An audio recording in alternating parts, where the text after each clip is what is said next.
and Peter and I had a good weekend. Got a lot of work done on infrastructure, software work, support, training and educational materials, and some new goals set for first quarter of next year. So we will be expanding our services and support visibly soon. I want to thank Bill and John for running the room for me in my absence. I can't do this without them. They do know what they're talking about. They did get rave reviews, so kudos to Bill and JB. Appreciate their help in my absence. They bring a different look to the market. They reinforce our theory that there's many ways to skin this cat. And both of them do meticulous work. And for those of you that are new to the room, it's the type of work that Bill and John do daily that enables them to trade with the confidence level they trade at. And without that background work, without that back testing, without that watching the market work within their perceived way of approaching or trading the market, you don't develop the confidence and the skills that you need to be successful doing this. A lot of people think you can get into trading and buy a research service, buy now, sell now approach to the market from a particular room. And it does work up to a point, but if you're going to take this farther in your own personal experience and really sharpen your skills, there's no way around it. So Bill, John, and I are happy to buffer for you. We're happy to buy you some time. We're happy to share our market insights with you. But ultimately, if you're going to be a trader, you've got to make this yours.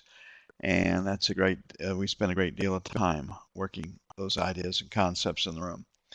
Okay, today's just kind of a good way. I haven't looked at the market since Thursday about noon. And how do I come in and make my assessments about what's going to happen today, or what should I do? But sit back and watch it and absorb, or can I get after it with a relative degree of confidence, high degree of confidence? So the first thing I do is just kind of scan the news, and the news headlines are the election in Spain got a guy that the European press thinks favorable for the Spanish debt situation. We'll see how that shakes out. The European debt problems and how they're going to eventually be resolved are still kind of up in the air. Out of Germany, their growth forecast for next year has been cut significantly. They're looking for 0.5% growth to 1% growth. This past year, they grew at 1.8% now. 1.8% doesn't seem like much to us in the United States, but that's the best they have in Europe. And it's almost always out of Germany, sometimes England. So what we're seeing is further confirmation that growth in Europe is slowing for the reasons we've been talking about. Economic contraction, at least in the pigs nation. For sure in the pigs nation, economies of their northern neighbors. So economic growth in the EU is slowing. The second piece of news dominating the headlines is the budget impasse that will come out of Congress this week. Nobody expects him to get a deal. The Obama political strategy for 2012 is to run against Congress. He's taking the Harry Truman approach.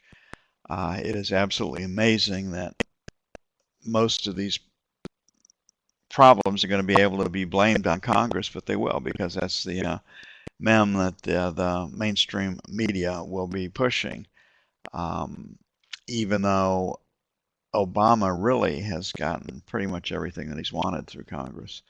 So the the triggers in this bill when they couldn't get a budget passed this summer and to get the $2.4 trillion increase in the federal debt limit was they would cut $500 billion out of Medicare, and they would cut $500 billion out of the Defense Department, and most of that would have to come from procurement, and that is catastrophic for both entities that count on those funds. And the entity that counts on the defense funds is the entire United States. So I don't know how that one, they'll probably have temporary budgets passed for that.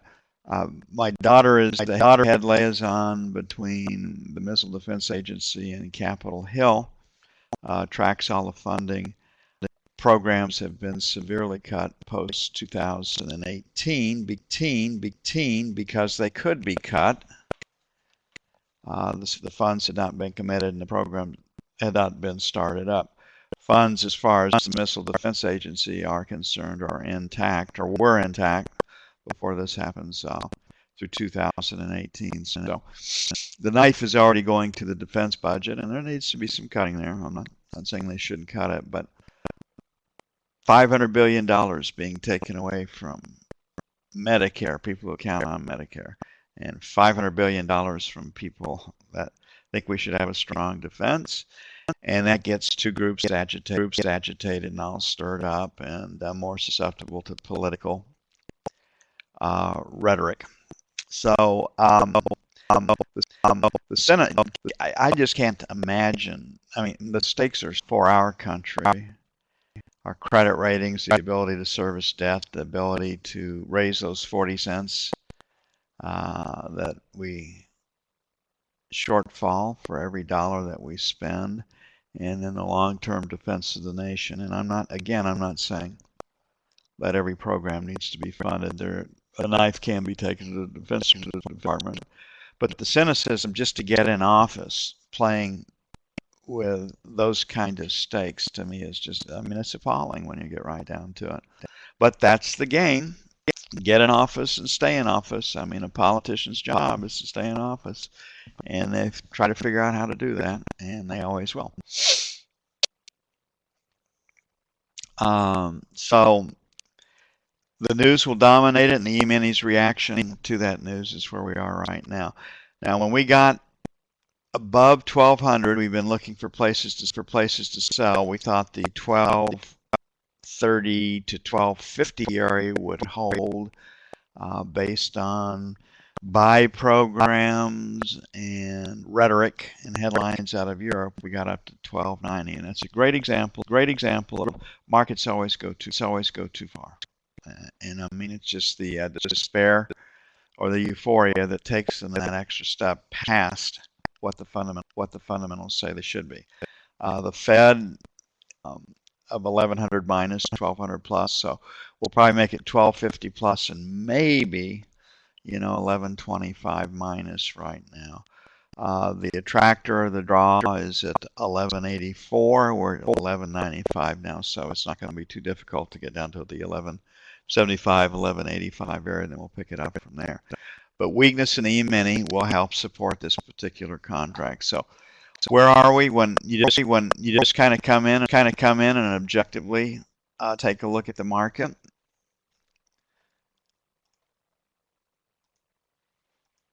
No news taken into account. You can see that we're having a real tough time at 131 plus. And we're having a very, very difficult time staying below 2906. And of late, the 130 area to 130.06 has held the market. But we are looking at a trading range. The bias in the trading range is this P.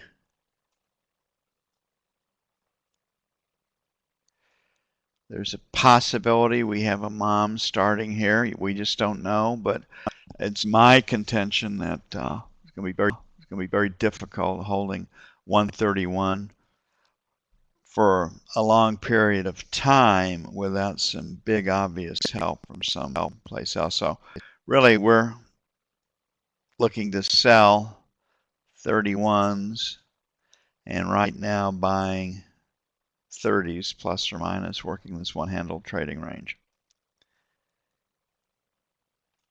And we'll see how that plays out. But we are dealing with a trading range with an up bias. And what does that do for us when we come to make our assessments of where to get in the market? We scoot the buy side up and we leave the sell side where it is for right now. Taking this analysis a step farther or further, depending on which school.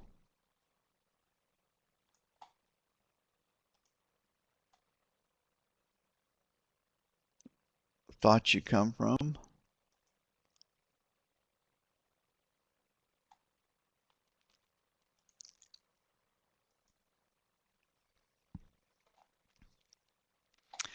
Okay, got some really great commentary for you, JB, requesting a little more work on the bond, and we can pick that up on Tuesdays. We'll comment on it from time to time. But why? And you can trade the bond off the note, but you can't trade the note off the bond. And so the dog is the note, and the tail is the bond. It all starts in the note. It's where all the volume is. It's where all the hedging is done for anything, mortgage-backed securities, and out. And why? Because of the liquidity. And the spreads work off of that. So while I would like to talk about the bond more, you get to the point where you don't want me talking 20 to 30 minutes every hour assessing where the bond or the note is. So I would say let's see if we can't, when we see the buy and sell signals in the note, we'll go take a look at its impact on the bond, but we won't spend a lot of time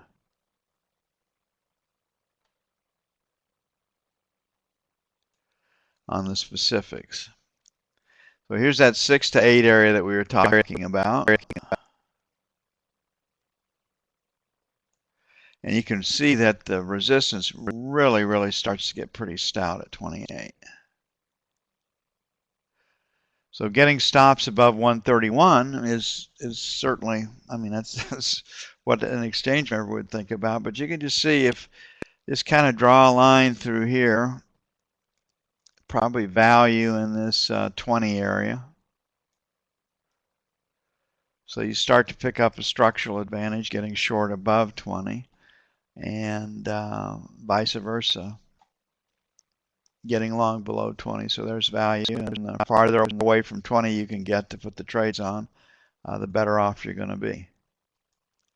Okay, this is Thanksgiving week. We will trade well through about noon on Wednesday, then forget it for the financials, and it won't be any better on Friday, unless there's been just a huge piece of news on Thanksgiving. And that news would probably come out of Europe, if it were to come out of anywhere. So the financials on Friday will not offer much of an opportunity. Black Friday guesstimates and swags. I mean, all the news stories will have news reporters at the malls surrounding New York City getting a jump on Black Friday. And what do we have now on Black Friday? We have several major chains that are going to open their doors at midnight on Thursdays. So the early reporting on traffic and crowd will get started earlier than it normally does. Back in the old days, you'd hear about how long the lines are outside of shopping centers and malls in Jersey. So we'll see what's up for us this time. But you can have good trading on Friday in the E-mini, but it's even more volatile than usual if moves get started because a lot of folks are taking a long weekend. So just keep that in mind. Wow, 10 p.m. That's got to be fun. So, where's support and resistance? We've got this little area right here, a little break in the distribution. We've got this high, so that's one. We got the top of value. There's two. Now look, I could have made it 26 to 30. Here's 31. There's 3. And then 4 to 8 is 4. So you can make a case for 26. You can make a case for 30. So I chose 28. And there's no magic right here. Here we are at 20. So we come down and you see London at 17. You see London at 15. So 16 would be 1.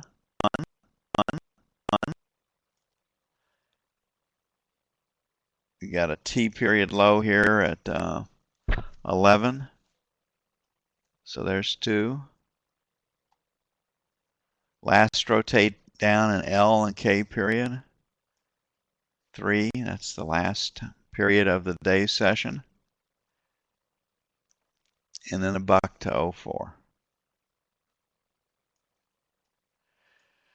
Because we're looking at a double distribution up, and we've got this break at 18, maybe probing the 16 area once. So the aggressive buy,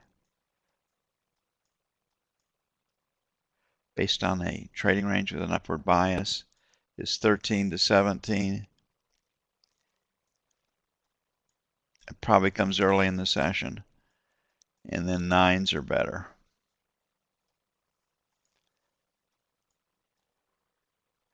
Looking at this chart right here, the resistance really starts at 28, so the preferred sell would be 27, 31 to give it a little bit of room.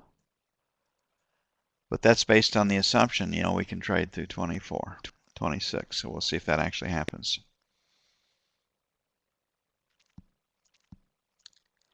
John, it matters a lot. So you bond players, John ain't going to be talking to you on Friday.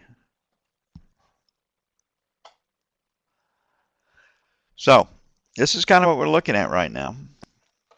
And we'll see how it shapes out. Today's news, existing home sales forecast at 4.85 could come in higher. The economic activity news, starts, permits, etc., have been better than expected for the last 2 months. Could certainly happen again.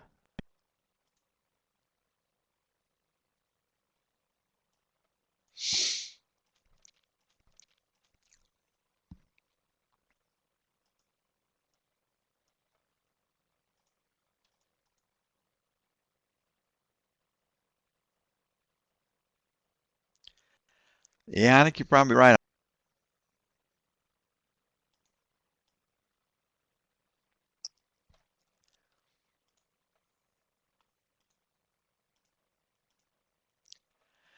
Okay, you can see resistance here at 23, second standard deviation, plus or minus 1.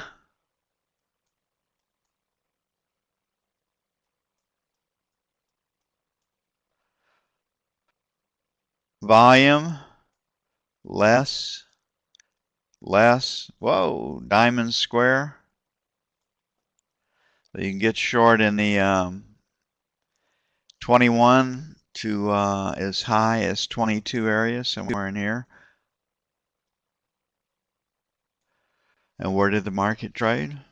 Outside in trade.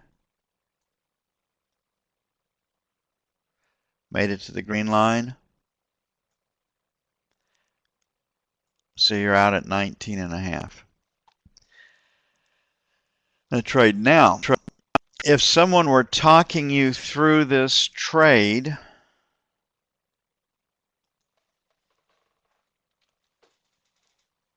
and if they were completely honest with you, how would they talk you through this trade? Well, we have a potential RTF trade setting up here. Oops, went a tick higher. We make a new high. But it is within the parameters of plus or minus 1. Volume is decreasing. Volume is decreasing. Diamond in a square. I closed within a tick of the signal bar's low. I can be short at 21, 21 and a half.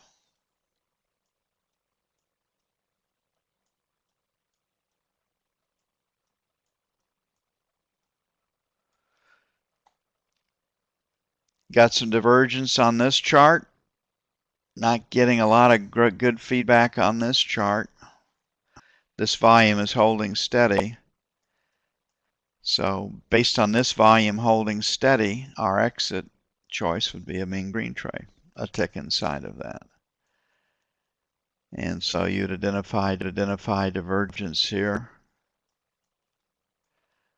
Don't know what's going on here other than the fact that the large players aren't going to abandon their position. And why would the large player maybe stick with their position right now? We've got the 5-year auction today. And perhaps this is the good auction that sets off the 7-year. So at this point right here, when the trade comes on in this bar, do I know I have a winner or not? No. Do I know I have my trade set up? Yes. Did I get deceleration? Yes. Yes. Is volume drying up? Yes. So now what do I have to see that I'm in the trade? I'm in the trade right here. We've got volume right here. Don't know. Then we break this, and you can see these bars are wider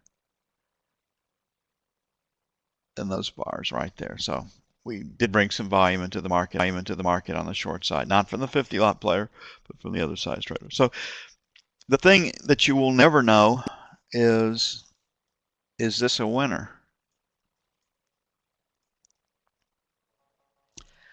What you will know is that over time,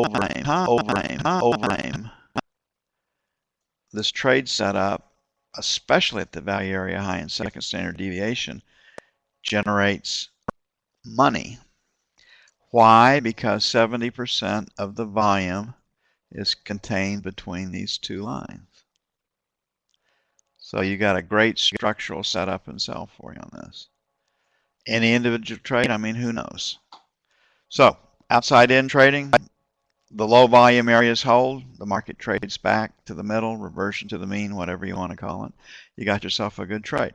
So you sitting in this trade like this, when you start thinking about it,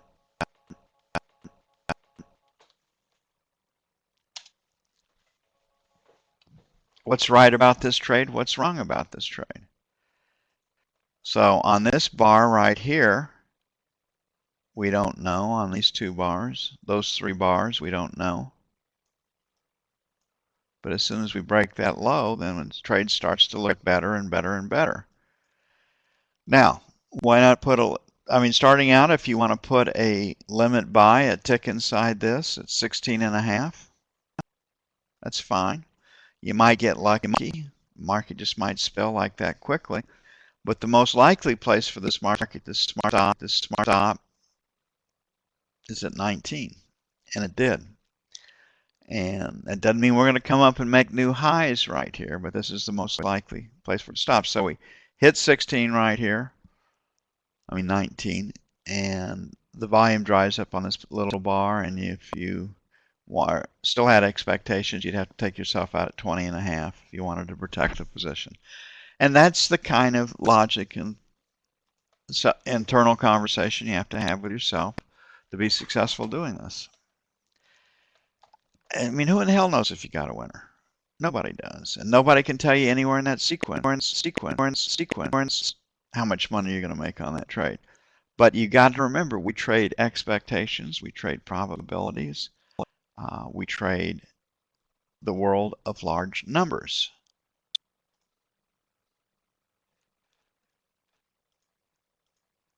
And in the world of large numbers, methodology. Now, in the world of large numbers, if you're flipping a coin over time, it's 50-50. But that doesn't mean you can't flip 4 heads in a row, 7 heads in a row, 10 heads in a row.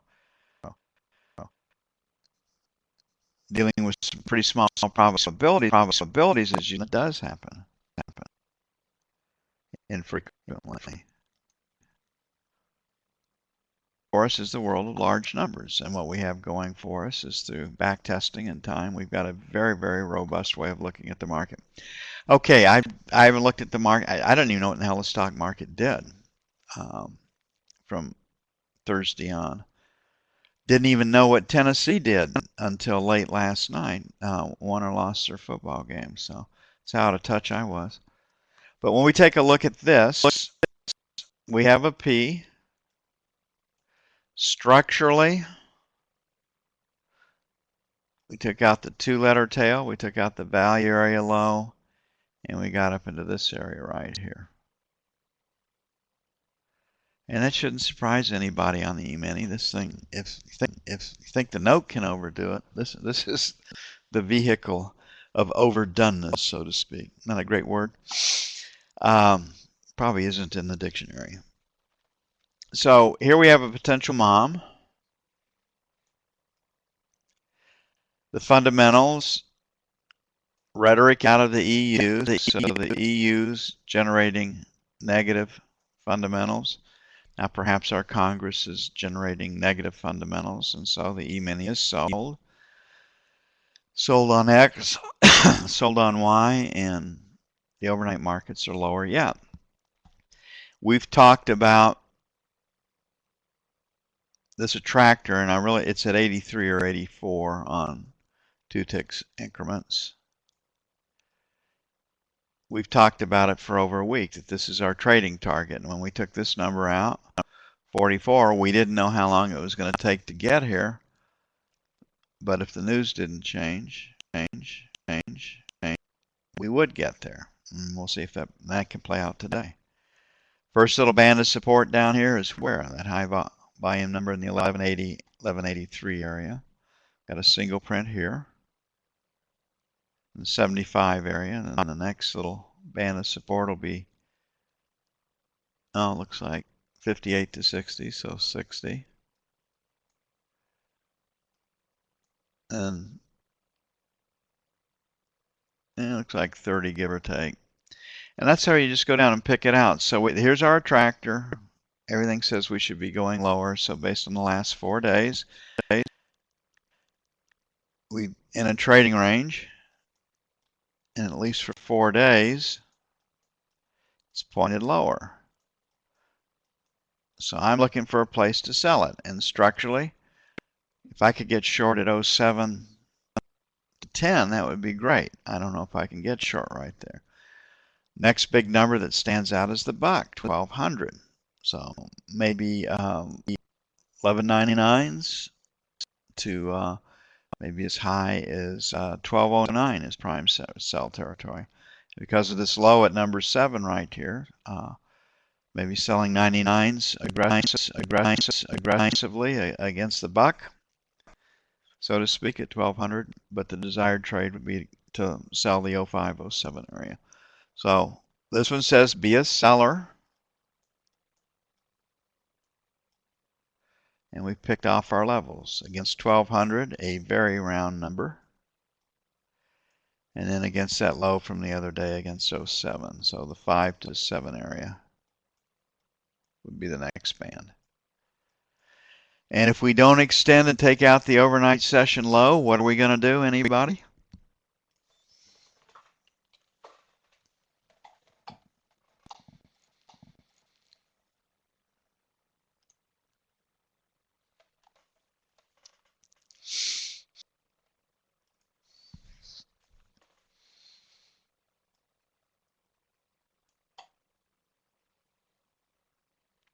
Going to cover.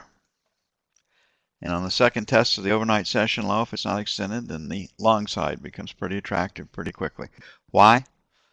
they've gotten a lot of stops underneath 1200, so somebody's going to book some profits.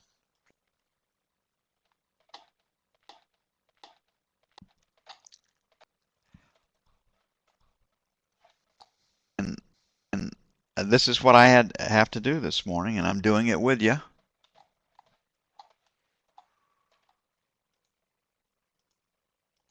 There are no secrets. So we are definitely looking at a B right here. And if I were given the vagaries of this contract, if you look at volume, perhaps leaning B.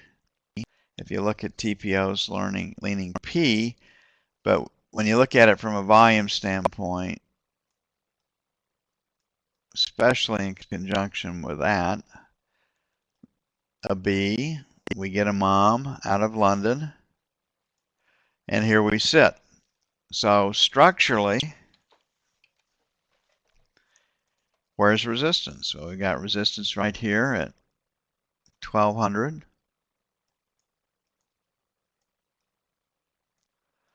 We know this baby likes to revisit the starting point of new moves. So here's 5 to 6. We have this low over here. Basically, I think it looks like, what, 9 to 10? So 10 plus or minus. And on the attractor, on 180-day information, on 360-day information, the attractor is down here in this area. And we see some of it right here. But we got the attractor at 90, 90, 91.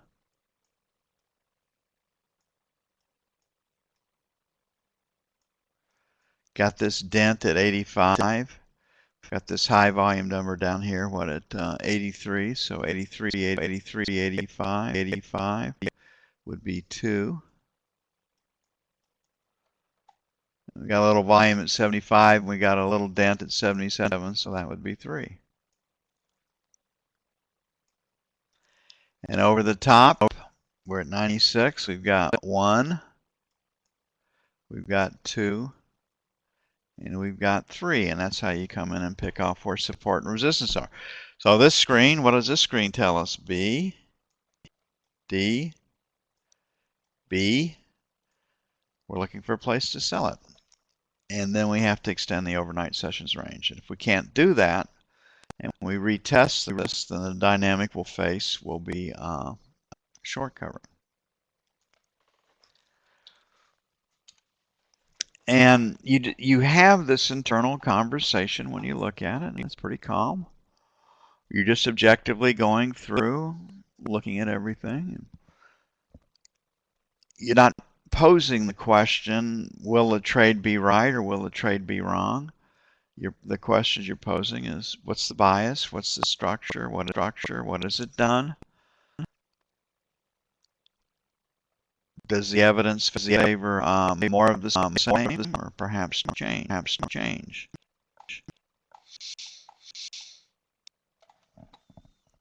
And your internal conversation on tangibles or the objective type phenomena, then you stand a lot better chance. Then will this trade work? Okay, we've got our W pattern. It's a lazy W, and entering the market long in this 93 to 94 area. Some people would pick it off against this value area low, and some people would wait till we break this high.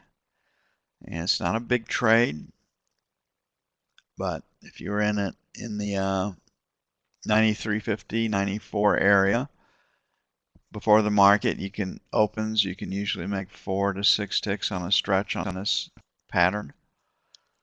So there was 4 ticks for you. You come in and you make a high right here. We get a retest of that level with a failed auction. So you can get long at 94 and a quarter, 94.50. That high right there is 95.50. So there's a shot if you were perfect and had a limit order to make 4. You get long here at 95 and a quarter, and so far we've traded up to 97 and a quarter. So before the day session opens, you're thinking in terms of 4 to 6 ticks on this pattern and this setup. When the day session opens, you're thinking in terms of 8 to 12. And sometimes have to take 4 to 6. Now, what do we have going for us right here off the second standard deviation, and right here off this W?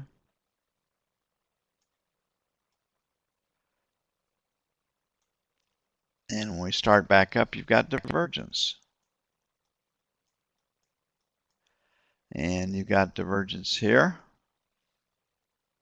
on that first little one.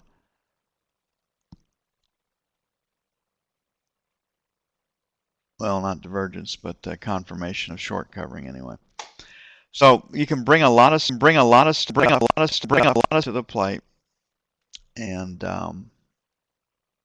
if you keep an internal conversation on objective data, you can do pretty well doing this. I'll finish my E-mini write-up. We'll put it into the room. I have talked longer. I guess I'm like a part of our world that supposedly has to get 20,000 words in per day. I didn't get 20,000 words in yesterday, so I'm making it up right now. Back in a bit if there are no questions.